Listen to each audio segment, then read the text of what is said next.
દમણના મોરવડમાં સરકારી જમીનમાંથી માટી ચોરીનું કૌભાંડ ઝડપાયું. એરપોર્ટ માટે સંપાદિત જમીનમાંથી ગેરકાયદેસર ખનન કરતા શખ્સ સામે ગુનો દાખલ. સંઘ પ્રદેશ દમણમાં છેલ્લા લાંબા સમયથી ભૂગર્ભમાં ઉતરી ગયેલા અસામાજિક તત્વો અને ગેરકાયદેસર પ્રવૃત્તિઓ સ્થાનિક સ્વરાજ્યની ચૂંટણીઓ પૂર્ણ થતાની સાથે જ ફરી સક્રિય થયા હોય તેવો ઘાટ સર્જાયો છે. ચૂંટણી બાદ ગુંડાગર્દી અને અસામાજિક પ્રવૃત્તિઓ ચરમસીમા પર પહોંચી હોવાની ફરિયાદો વચ્ચે મરવડ વિસ્તારમાં સરકારી જમીનમાંથી ગેરકાયદેસર માટી અને રેતી ખનનનું કૌભાંડ પ્રકાશમાં આવ્યું છે. પ્રાપ્ત વિગતો અનુસાર મરવડ ગ્રામ પંચાયત હદ વિસ્તારમાં આવેલા સર્વે નંબર 468/2 અને 463/2 વાળી જમીનમાં ગેરકાયદેસર રીતે માટી અને રેતીનું ખનન થઈ રહ્યું હોવાની જાણ પંચાયતના સેક્રેટરીને થતાં તેમણે તાત્કાલિક ઉચ્ચ અધિકારીઓને આ બાબતે વાકેફ કર્યા હતા. તંત્ર દ્વારા ઘટના સ્થળે દરોડો પાડવામાં આવતા ત્યાં માટી ખનન માટે ઉપયોગમાં લેવાઈ રહેલા જેસીબી મશીન અને ટ્રેક્ટરને જપ્ત કરવામાં આવ્યા હતા. તપાસ દરમિયાન ચોંકાવનારી હકીકત સામે આવી છે કે આ જમીન મૂળ માલિક ધીરુ નારાયણ પટેલની હતી, પરંતુ સંઘ પ્રદેશ પ્રશાસને એરપોર્ટના વિકાસ માટે આ જગ્યા સંપાદિત કરી લીધી હતી. આમ સરકાર હસ્તક રહેલી સંપાદિત જમીનમાંથી જ ગેરકાયદેસર રીતે મોટા પાયે માટી ચોરી કરવામાં આવી રહી હતી. આ ગંભીર પ્રકારના ગુના બદલ દમણ પોલીસે ધીરુ નારાયણ પટેલ વિરુદ્ધ BNSની કલમ 303(2) અંતર્ગત ફરિયાદ નોંધીને આગળની સઘન તપાસ હાથ ધરી છે. ધરમપુર શહેરનો કચરો વલસાડના પાથરી ગામના તળાવમાં ઠલવાયો. માથું ફાડી નાખતી દુર્ગંધથી ગ્રામજનો ત્રાહિમામ. સરપંચે કલેક્ટરને રજૂઆત કરવાની ચીમકી ઉચ્ચારી. વલસાડ તાલુકાના પાથરી ગામમાં એક ખાનગી તળાવમાં ધરમપુર નગરપાલિકાનો દુર્ગંધ મારતો કચરો ઠાલવવામાં આવી રહ્યો છે. કોઈ પૂર્વ મંજૂરી વિના થઈ રહેલી આ પ્રવૃત્તિથી સ્થાનિક ગ્રામજનો ત્રાહિમામ પોકારી ઉઠ્યા છે. ગામના ઉપસરપંચે આ મામલે કલેક્ટરને રજૂઆત કરવાની ચીમકી ઉચ્ચારી છે. ગામના સરપંચ અશોકભાઈ પટેલના જણાવ્યા અનુસાર સંપતભાઈ બુદ્ધાભાઈ પટેલ નામના સ્થાનિકે અગાઉ મત્સ્યપાલન માટે તળાવ ખોદાવ્યું હતું. હાલ આ તળાવને પૂરવાની કામગીરી ચાલી રહી છે, જેમાં માટીના બદલે ધરમપુર નગરપાલિકાનો કચરો ઠાલવવામાં આવી રહ્યો છે. ઉપસરપંચે જણાવ્યું કે આ કચરામાંથી એટલી તીવ્ર દુર્ગંધ આવે છે કે ગામ લોકો અને રસ્તેથી પસાર થતા વાહન ચાલકોને ભારે હાલાકીનો સામનો કરવો પડે છે. છેલ્લા 2 દિવસોથી રાત દિવસ કચરો ઠાલવવાની કામગીરી ચાલુ હોવાથી રાત્રિના સમયે ફેલાતી દુર્ગંધને કારણે લોકો ઊંઘી પણ શકતા નથી. આનાથી આખા ગામના સ્વાસ્થ્ય પર જોખમ ઊભું થયું છે.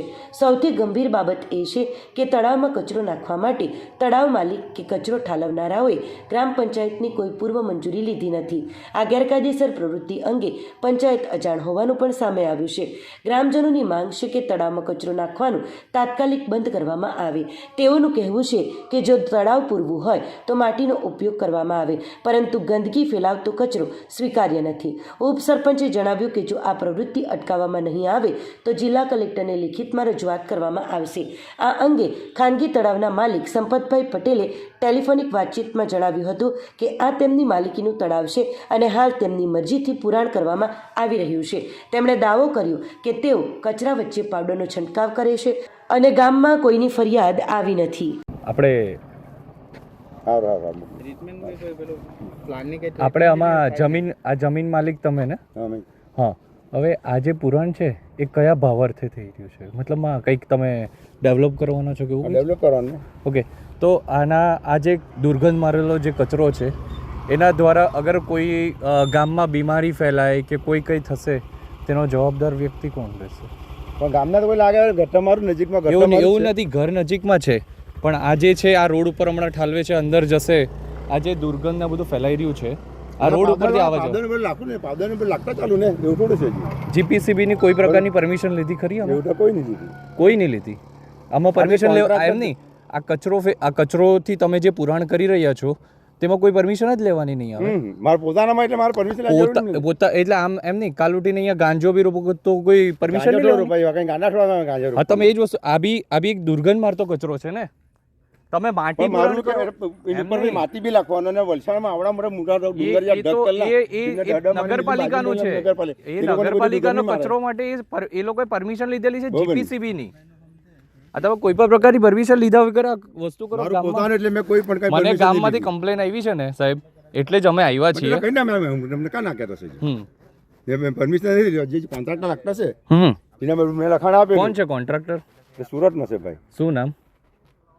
યંગભાઈ કે એવું કંઈ નામ છે તેનું.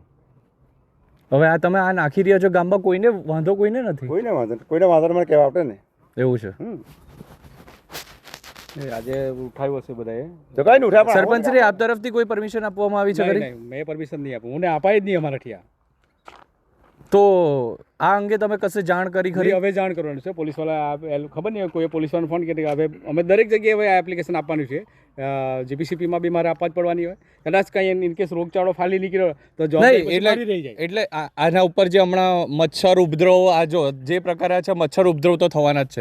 જો કાલ ઉઠીને કોઈ પ્લેટ જેવો ભયંકર બીમારી ગામમાં ફાટી નીકળી, તેનો જવાબદાર વ્યક્તિ કોણ રહેશે? તો મારી જવાબદારી રહે એટલે તો પછી પહેલે આ તમારે અટકાવવું જરૂરી હતું ને. એટલે મેં આપણે કઈ તારે મને આપવાનું હાના કારણ લખાઈ બધું મને લખાણ મને બી આપજો.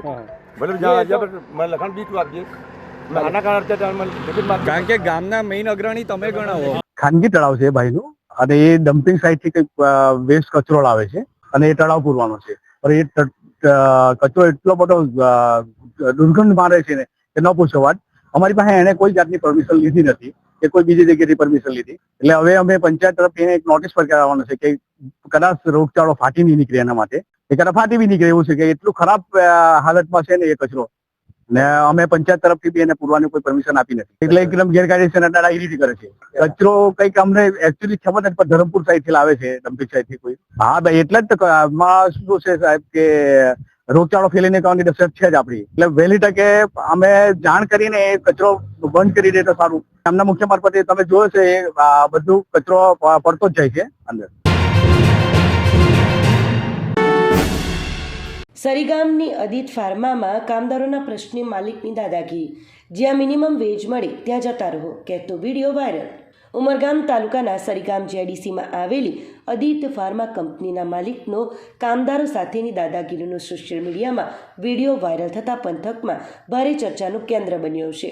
પ્રાપ્ત વિગતો અનુસાર જ્યારે કંપનીના કામદારો પોતાના પડતર પ્રશ્નો અને પગાર બાબતે રજૂઆત કરવા માલિક પાસે પહોંચ્યા હતા, ત્યારે માલિકે તેમની સમસ્યા સાંભળવાને બદલે ઉદ્ધતાઈભર્યું વર્તન કર્યું હતું. વાયરલ વિડીયોમાં જોઈ શકાય છે કે એક મહિલા કામદાર પગાર વિશે પૂછપરછ કરે છે, ત્યારે માલિક બધું બંધ છે તેમ કહીને કામદારોને રોકડા જવાબમાં કહે છે કે તમને જ્યાં મિનિમમ વેજ લઘુત્તમ વેતન મળતું હોય ત્યાં જઈને નોકરી કરી લો. આ દરમિયાન કામદારોના સમર્થનમાં આવેલા યુનિયનના પ્રતિનિધિએ જ્યારે દલીલ કરી કે કામદારો છેલ્લા 2-5 વર્ષોથી અહીં માત્ર 250 રૂપિયા જેવી નજીવી રૂપિયામાં કામ કરી રહ્યા છે તો તેમનું શું, ત્યારે માલિકે ઉશ્કેરાઈને તમે મારા માટે કામ નથી કરતા એટલે મારે તમારી સાથે વાત નથી કરવી તેવું કહીને જવાબદારીમાંથી હાથ ખંખેરી લીધા હતા અને કામદારોના સવાલોના જવાબ આપ્યા વિના જ ગુસ્સામાં ઘટના સ્થળેથી રવાના થઈ ગયા હતા, જેના કારણે શોષિત કામદારોમાં ભારે રોષ જોવા મળી રહ્યો છે. आप लोग को जहाँ भी मिनिमम वेज का जॉब मिलता है आप लोग जाके ले लो. आज की भी सैलरी में सब कुछ. अरे आप लोग को मिल रहा है, ये इनके घर जाओ ना. हाँ मैं पार्टी काम करना मिनिमम वेज. आपका बस कितना सालों से काम कर रहे हैं? अरे मैं आपका बस ही बंद है. मतलब आते अरे अभी बंद हो गया. आपका बस 2 महीना 2 साल 5 साल तो काम किया ना लोग. अगर उन्होंने 2 महीना 2 साल काम किया, 250 रुपये दिया, उसका मीनिंग क्या है? 250 रुपये में कोई काम होता है? 150 आप मेरे लिए काम करते हो. आप मेरे लिए काम करते हो. आज ये लोग काम कर रहे आप मेरे लिए काम करते हो. आप क्या खाता है क्या नहीं आप खाता मेरे लिए काम करते हो. आप क्या खाता है क्या आप मेरे लिए काम करते हो. नहीं ना, नहीं ना, मुझे आपसे बात आप काम कर रहे हैं ना, वो इसके लिए इन लोग को जॉब दे के जाओ.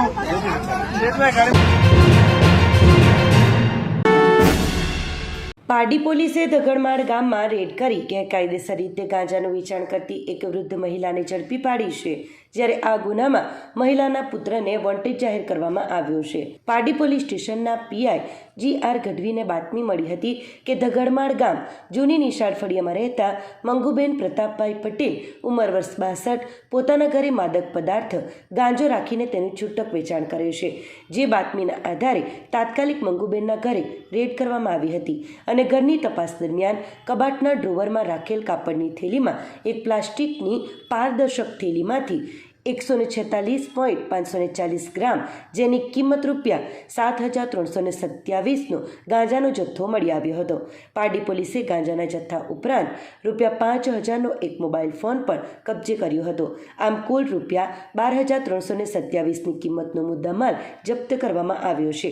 મંગુબેન પ્રતાપભાઈ પટેલે પોલીસની પૂછપરછમાં કબૂલ્યું હતું કે આ ગાંજાનો જથ્થો તેનો પુત્ર અર્જુન પ્રતાપભાઈ પટેલ આપી ગયા હતા, જેથી પોલીસે અર્જુનને વોન્ટેડ જાહેર કર્યો છે.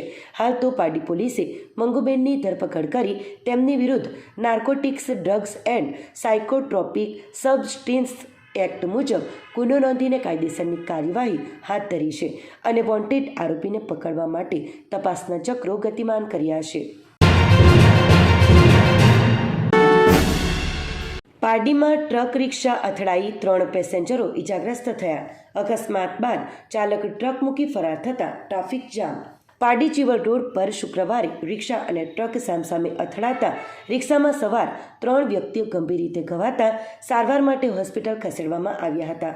પારડી ચીવડ રોડ પર દીપકવાડી પાસે નાનાપોંડા તરફથી પેસેન્જર ભરી આવતી રિક્ષા નંબર GJ15TT28 અને પારડીથી નાનાપોંડા તરફ જતી ટ્રક નંબર MH10 CR7578 સામસામે અથડાઈ હતી, જેમાં રિક્ષા ટ્રક સાથે અથડાયા બાદ પલટી ગઈ હતી અને રિક્ષા ચાલક ઉત્તમ પ્રેમાભાઈ પટેલ, ઉંમર વર્ષ 65 રહે, પારડી નાના વાઘચીપા 22 ફળિયા અને સાથે બેસેલા પ્રિયાબેન મિતેશભાઈ રાઠોડ, ઉંમર વર્ષ 26 રહે, નાના વાઘચીપા દેસાઈ ફળિયા તેમજ ગીતાબેન ઉત્તમભાઈ રહે સલવાવ ગંભીર રીતે ઘવાયા હતા. આ અકસ્માતને લઈને આજુબાજુના લોકો દોડી આવ્યા હતા અને ઘાયલોને સારવાર માટે હોસ્પિટલ ખસેડ્યા હતા.